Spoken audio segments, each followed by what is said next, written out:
Trans-Pacific Partnership, which is an agreement between 16 countries from North America, South America, and Asia, has recently been entered into. It's been on the cards for a while, and there were some stresses and tensions about the final form of the agreement, but it is now in place and presumably will have to be ratified by all of the member countries. India is not part of this agreement, neither is China, and there is concern that being excluded from it may cause some damage to India's overall trade prospects. I think these concerns do have some grounds, and it's important to understand what the threats are as well as what the opportunities for engagement might be.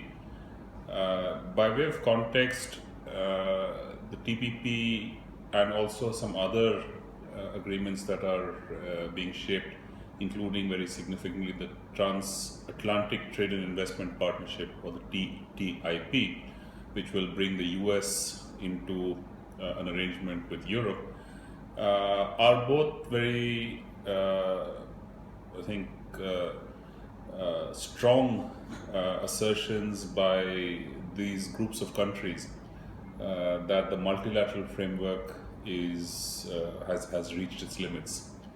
The WTO was the ultimate multilateral arrangement, not only because it covered so many countries, but also because it gave each country an equal vote.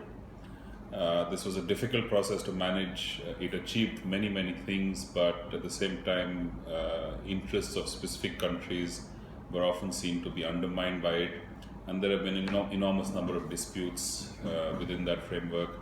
The resolution mechanism is there, but obviously it has not worked to everybody's satisfaction.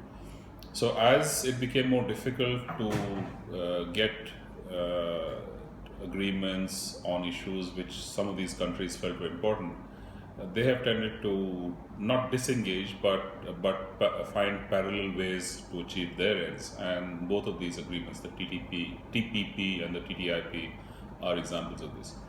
How is it going to hurt India? Potentially, there is no way to predict an automatic or a certain damage, but potentially the threat comes from the fact that this agreement will put a very high emphasis on standards. Anything that goes into these countries from outside or from within that group itself will be subject to a range of technical and sanitary and other standards, which each producer who is exporting to these markets will have to meet. Standards are already in place in some multilateral agreements, but there was a move about 10 or 15 years ago to make them much stronger within the WTO framework, and this was resisted understandably by many countries, including India on many fronts. So standards become a means of exclusion. They make it impossible for countries that do not meet these standards in their production facilities to export into the member countries.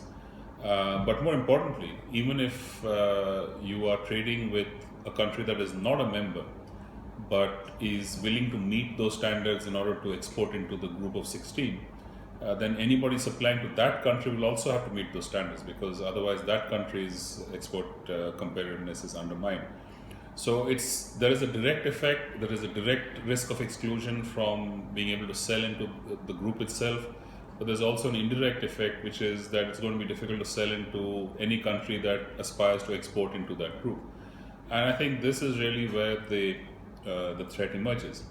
Now, of course, India's major trading partners are the US, the EU, and Japan. Logically, these are the largest countries, largest economies in the world.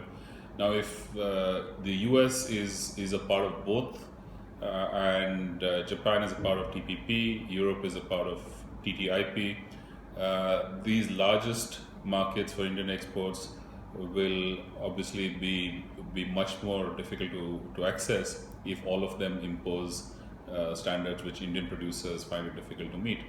And I think there is the threat. How does India deal with it?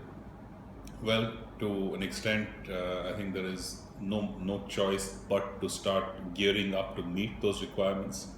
And in a sense, if that is done, assuming that these standards are sensible, there is some logic to them, and they're not just purely trade barriers, then that will benefit anybody who consumes Indian products, including Indian consumers. But to the extent that those standards are essentially driven by a protectionist intent, the costs of meeting them will be prohibitive, and certainly there is a risk that Indian producers will not be able to not be able to bear that additional cost. So those markets for many products may well be excluded. India has to deal with this strategically. I think it's a combination of looking at ways in which India's production system improves in terms of quality, in terms of compliance, and also looking outside to form strategic alliances with other countries so that we are not dealing with the situation in isolation. Other countries are also going to be affected by this, and there will be some shared interest in putting together a coalition that works out a combined strategy. So all in all, this is a development that India should be watching with some concern, and certainly working quickly towards developing a strategic plan to respond to.